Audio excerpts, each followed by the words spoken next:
Today we're going to be taking a dive into some smaller pieces of news in the gaming industry with talks of Fortnite, Anthem, and a new horror title called Devotion that is causing quite the stir in China. So let's go ahead and get started. Earlier this month, Red Candle Games unveiled their new horror adventure game titled Devotion, which they described as a first-person atmospheric horror game depicting the life of a family shadowed by religious belief.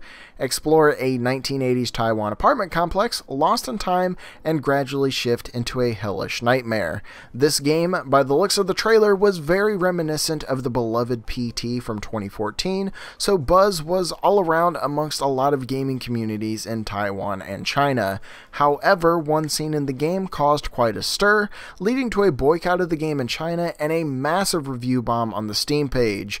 That scene in question is one that contains the words Xi Jinping, Little Bear Winnie, which is the name of the Chinese president, followed by the Chinese name for Winnie the Pooh. On the surface, to most outside of China, this may not seem like a huge deal, but Winnie the Pooh has been used in memes and other pieces in the past to poke fun at the Chinese president, which in turn caused Chinese censors to completely block all mention of Winnie the Pooh on any form of social media. The game also contains a scene where a newspaper headline reads, "Baozi was arrested for assaulting school children, and Baozi was sentenced to over 3 years maximum death penalty." This is also another reason for the backlash, as references to Baozi, a popular Chinese bun-like snack, have been censored in China for nicknaming the president Steamed Bun Z. This may come across as jokes to many, but China takes these things incredibly serious, and these hidden messages in the game are no exception to that. Red Candle did confirm that Devotion had been removed from Steam in China, and that all players who had purchased the game would be refunded. This was also confirmed that the content was added by one member of the dev team without others noticing until players reported the messages. They did take to Facebook to issue an apology that reads as follows: "This is not the position of Red Candle, and this is not the intention of Devotion. We are deeply sorry for hurting everybody. It appears that the damage has already been done though, and the dev team has to pay the price for one person's actions, which is incredibly unfortunate." Our next topic is shifting focus to Fortnite Battle Royale, who now has some healthy competition in the free-to-play Battle Royale market with Apex Legends. Apex released out of nowhere to massive success and a multitude of quality of life fixes that other games have failed to implement.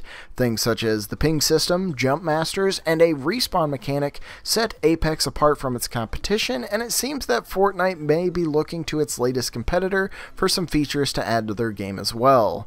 A Reddit user by the name of C4 Falcons asked, "Will respawning enter the game? Perhaps more measures to cancel thirsting?" To which RZE Live, a producer at Epic Games, responded with, "We've been considering this mechanic for a while and have been exploring it. We want to make sure we give it the time it needs and fully understand its impact on the game as a whole. Look for further updates during Season 8.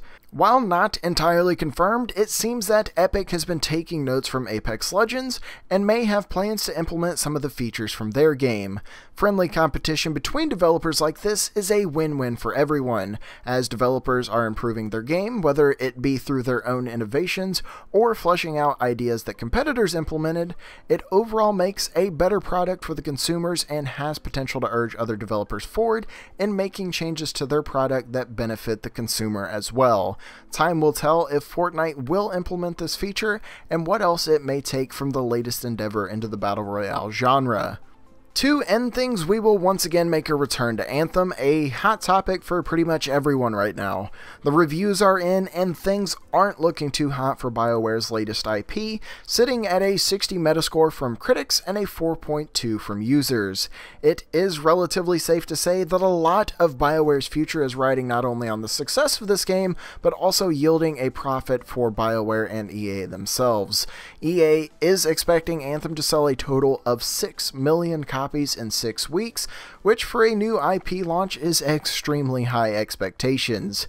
It is worth mentioning that it took Star Wars Battlefront 2 several months to sell 7 million copies, and that is with an iconic franchise name attached to it.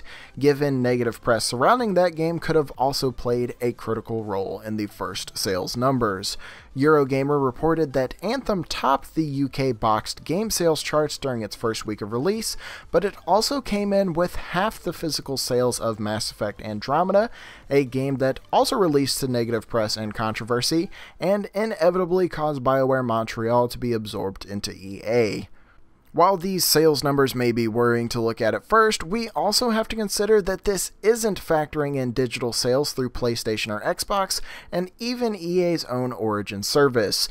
These numbers may be incredibly high and things may all be perfectly okay, but this doesn't paint the most positive of pictures.